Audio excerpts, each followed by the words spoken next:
కర్నూలు జిల్లా ఎమ్మిగనూరు మండలం తిమ్మాపురం కూలూరు గ్రామాల్లో వైసీపీ అభ్యర్థి బుట్ట రేణుక ఎన్నికల ప్రచారంలో రోడ్ షోలో నిర్వహించారు. గ్రామాల్లో ప్రచారానికి వెళ్ల బుట్ట రేణుకకు అడుగడుగున ప్రజలు నిరాశను పలుకుతున్నారు. వైసీపీ పార్టీ తరఫున ఓబీసీ మహిళగా అసెంబ్లీ అభ్యర్థిగా పోటీ చేస్తున్న తనకు ఫ్యాన్ గుర్తుకి ఓటు వేసి గెలిపించాలని ఆమె ఓటర్లను అభ్యర్థిస్తూ ఈ ప్రభుత్వంలో ప్రజలకు ఎటువంటి సేవలు చేశారు, టీడీపీ ప్రభుత్వం ప్రజలను ఎలా మోసం చేశారు అనే దానిపై మహిళలకు వివరిస్తూ బుట్ట రేణుక ప్రచారం నిర్వహించారు. అనంతరం ఆమె మాట్లాడుతూ తాను ఎమ్మెల్యేగా గెలిచిన వెంటనే గ్రామాల్లో తాగునీరు, రోడ్లు సమస్య పరిష్కరిస్తానని బుట్ట రేణుక తెలిపారు.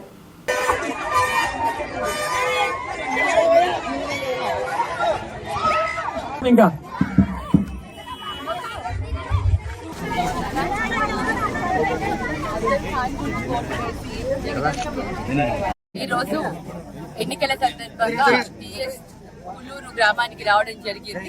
ఇలా ప్రతి గ్రామంలో కూడా మంచి స్పందన ఉంది.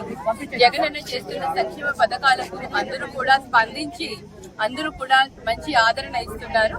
మరి ముఖ్యంగా గెలిచిన తర్వాత ప్రతి గ్రామంలో కూడా నీటి సమస్య ఎక్కువగా ఉంది. ఆ నీటి సమస్యను తప్పకుండా పరిష్కరించే విధంగా ముందుకు వెళ్తాము. ప్రతి గ్రామంలో మొట్టమొదటిగా చేసే పనియే నీటి సమస్యలు పరిష్కరించడం. ప్రతి ఒక్కరికి కూడా తాగునీరు లబ్ధి పొందేలాగా ప్రతి గ్రామంలో కూడా అదే మన లక్ష్యంగా ముందుకు వెళ్తాము. అలాగే జగనన్న సంక్షేమ పథకాలన్నింటినీ కూడా కంటిన్యూ చేస్తున్నారు. మరి ఆ సంక్షేమ పథకాలతో పాటు అమ్మఒడిని 50,000 నుంచి 17,000 పెంచడం జరిగింది. అలాగే రైతన్న భరోసా కూడా మరి 13,500 నుంచి 16,000 పెంచడం జరిగింది. ఇలాగే మేనిఫెస్టోలో ఏదైతే ఆ జగనన్న చెప్పాడో అది ఖచ్చితంగా చేస్తాడన్న నమ్మకం పబ్లిక్ లో ఉంది, ప్రజలలో ఉంది. అందుకనే టీడీపీ వాళ్ళు ఎవరొచ్చి ఏం చెప్పినా కూడా వాళ్ళు నమ్మే ప్రసక్తే లేదు. ఎందుకంటే ప్రతి ఒక్కరూ కూడా చూశారు 2014లో వాళ్ళు ఎటువంటి హామీలు ఇచ్చి ఏది నెరవేర్చలేదు. జగనన్న ఏదైతే హామీలు ఇచ్చాడో అవి అన్ని కూడా నెరవేర్చారు. కాబట్టి తప్పకుండా ప్రతి ఒక్కరూ కూడా జగనన్నకు అండగా ఉంటారు.